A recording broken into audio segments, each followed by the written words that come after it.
Well, here we go, folks. We're still watching for a chance, anyway, for a few storms around the area, isolated here Monday and again maybe Monday night. But the severe threat, at least over the southern plain states in our part of the area, looks pretty low. Maybe a little bit higher to the east, although a lot of hype on social media. We usually get that, and we're going to get that anytime we have a system that just moves across the area this spring. If anything, the hype is going to get worse this year with all those people on social media that are trying to play pretend meteorologists here. So limited moisture, that's one of the things that keeps systems in early March, late February from getting too out of hand. I mean, that might be a bit better to the east of us here. That results in weak storm energy or instability, and again, low wind storm chances possible Sunday, and again, mostly on Monday night. And once that system gets east of us, maybe a slightly better chance on Tuesday. So there's our storm center kind of coming its way from the west-northwest with isolated thunderstorm chances down this way here on Sunday and maybe Sunday afternoon, Sunday evening. That system kind of zips on by, and then here comes our next storm center that's crossing the region here Monday night and into Tuesday. And it looks like there could be maybe, and this is still early in the game, folks. This is still about a week away here, or a little bit less than a week away. Early in the game, there could be some storms back this way, northwest Texas, southwestern parts of Oklahoma. This time of the year with the current type of atmosphere we have, you probably are limited to mostly just a little hail in some of those. Now, once it gets east, it's going to encounter some better ingredients over here in the Arklatex. Maybe a better chance for some stronger storms over that way on Tuesday. Let's talk about the setup. This is moisture.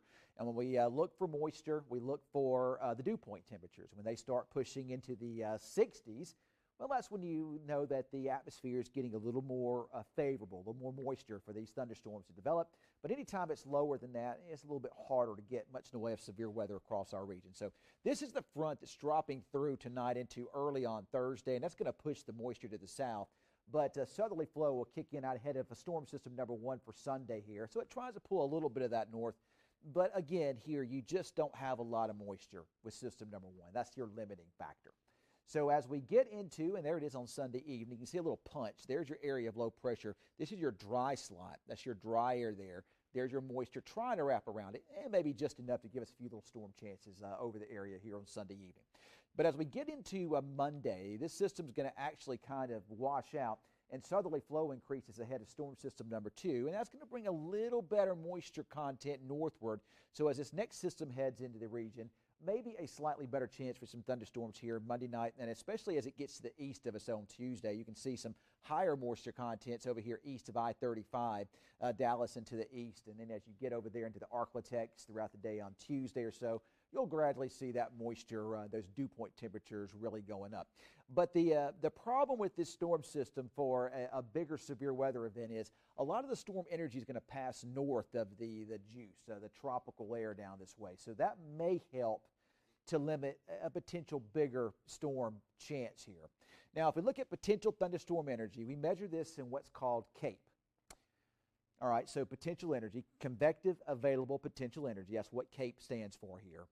And if you think back to your science class back in the elementary school and into junior high school here, you got two types of energy. You got potential and kinetic energy. So potential energy is energy just sitting still, but if something were to act upon it, it becomes kinetic energy then. So with thunderstorms, the more energy you can build up. We're talking about moisture coming in. You're talking about heating the atmosphere up. You got cold air above that. It develops more energy.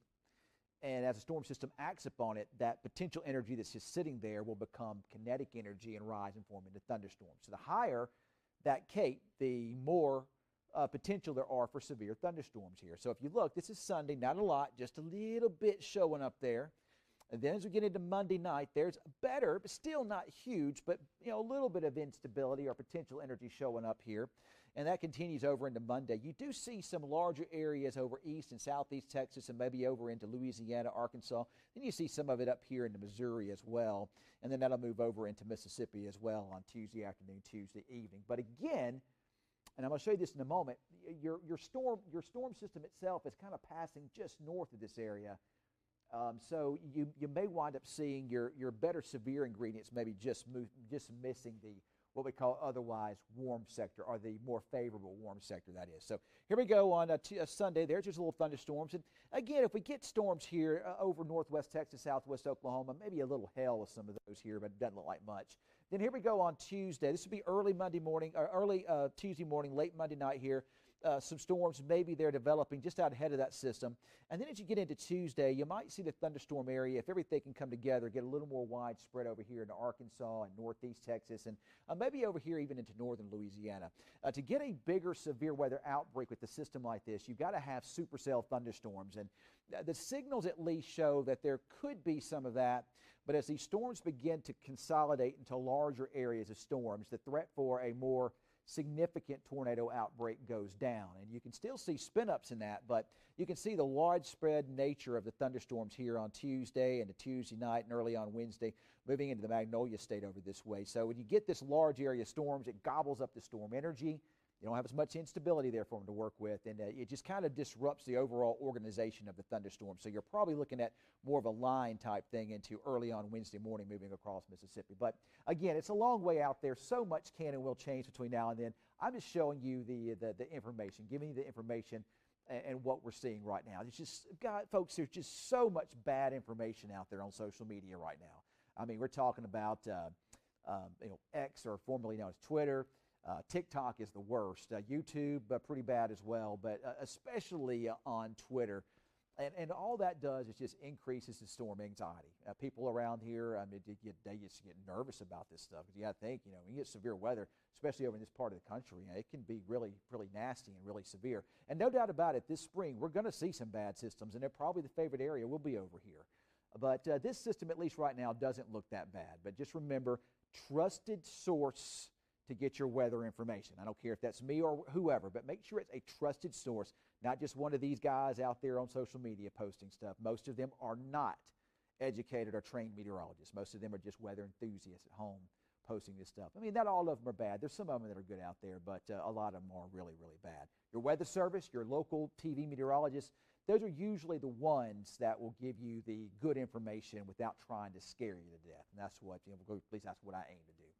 All right, everybody. Well, thanks for watching me here. Remember to keep on following me and watching me here for the good information, the information that you can use, and not all the garbage and all the trash.